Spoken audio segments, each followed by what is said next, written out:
Good afternoon, students. We are discussing the 8th chapter, Indian economy before and after independence. Yesterday we completed the small scale industries and role of the SSIs in economic development, and also the micro, small and medium enterprises. So today we have to discuss about the public sector and private sector bank and nationalization of banks, then performance of India's 5-year. Public sector means the government. Yes. The public sector bank is a bank in which the government holds a major portion of the shares. So, in the public sector bank, the major portion of the shares are coming from the government only. Say for example, SBI is public sector bank. The government holding in this bank is 58.60%. Similarly, PNB is the public sector bank. PNB means Punjab National Bank. Okay, this is also one of the public sector. The government holds the shares 58.87%. Usually in the public sector bank, government holdings are more than 50%. Okay, the public sector banks are classified into two categories. One is nationalized bank, another one is state bank and its associate banks. In case of nationalized bank, the government controls and regulates the functioning of the banking entity. So, all the activities controlled by the government. Some examples are SBI, PNB, BOB, OBC, Allahabad Bank. However, the government keeps reducing the stake in PSU Bank, as and when they sell their shares, they come keeping shares. And also, that extent they can also become minority shareholders in these banks. So the minority shareholders, limited share only they can keep here. This is in accordance with the privatization policy. So that according to the privatization policy, the minority shares only can provide by the private sector. The private sector banks. What are the private sector banks? In these banks, most of the equity is owned by private sector and corporation institutions or individuals rather than government. These banks are managed and controlled by private promoters. So this is full and fully private sector concerned. They only controlling all the activities in the private sector banks.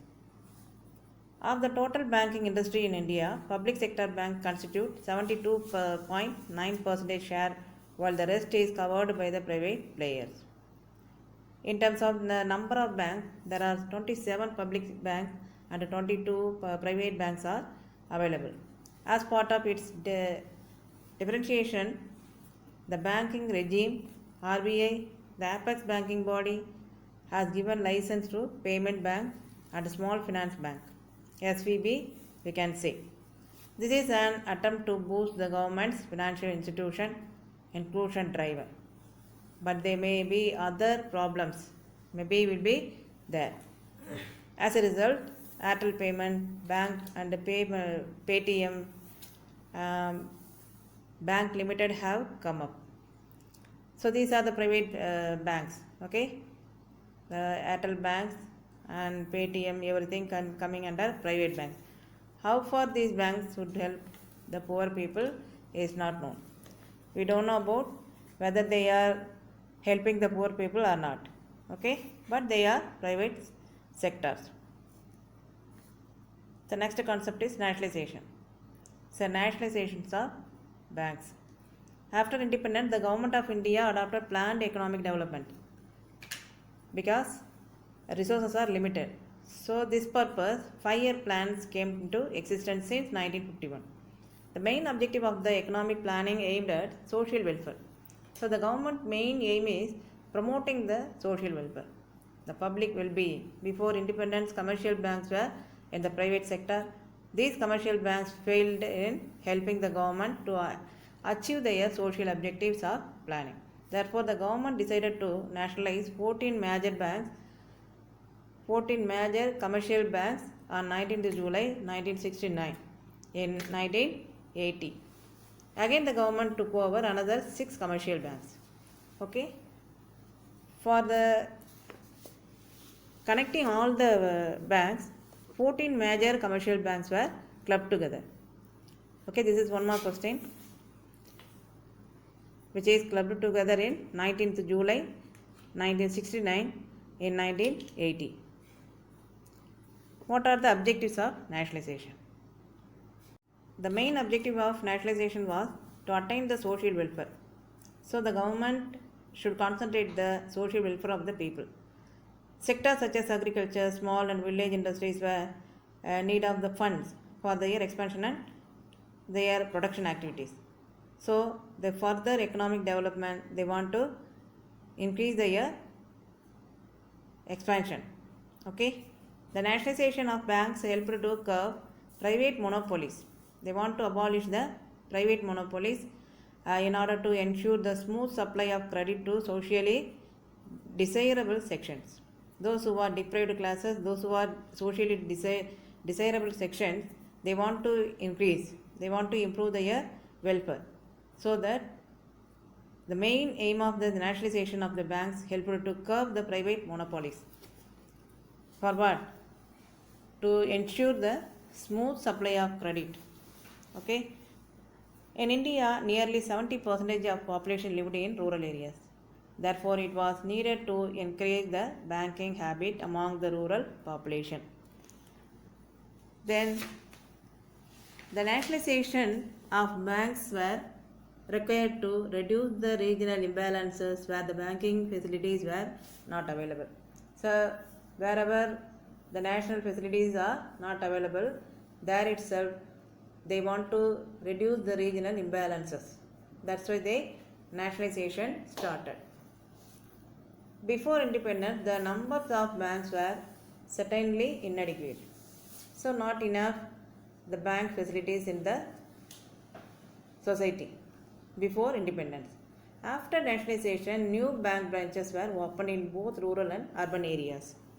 So bank created credit facilities mainly to the agriculture sector and its allied activities after nationalization. Through the nationalization, they want to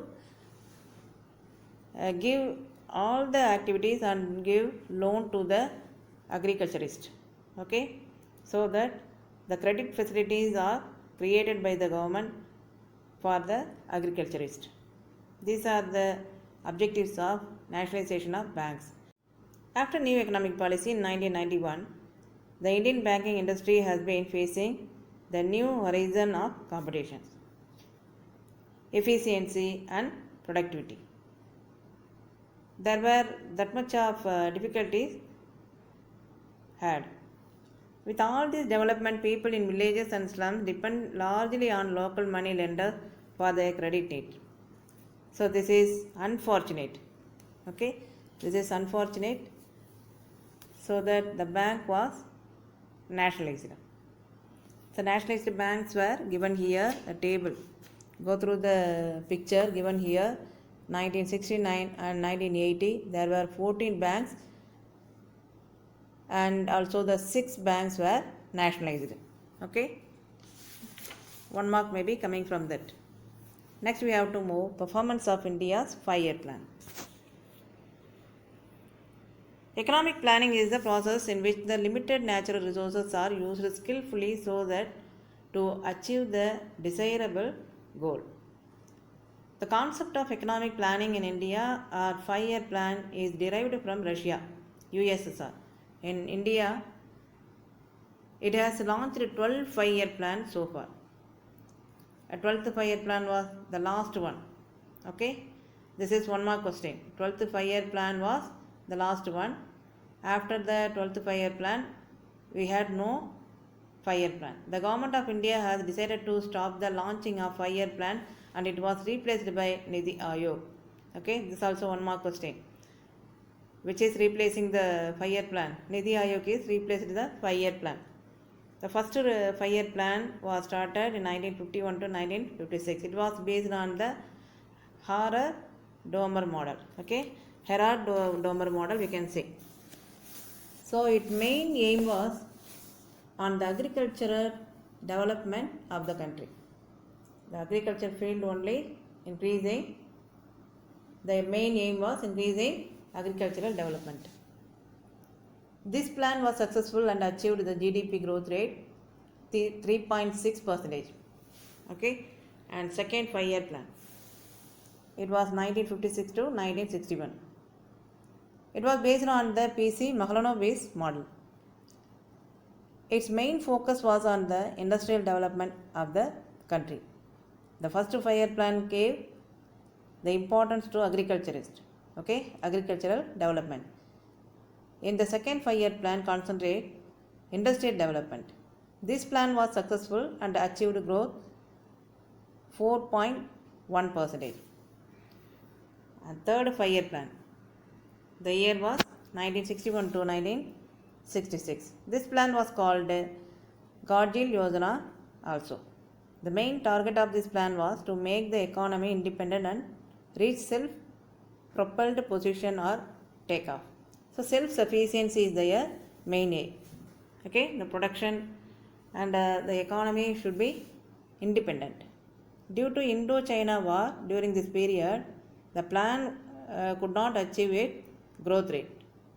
So that the target was 5.6 they fixed, but they didn't achieve because what? The Indo-China war happened.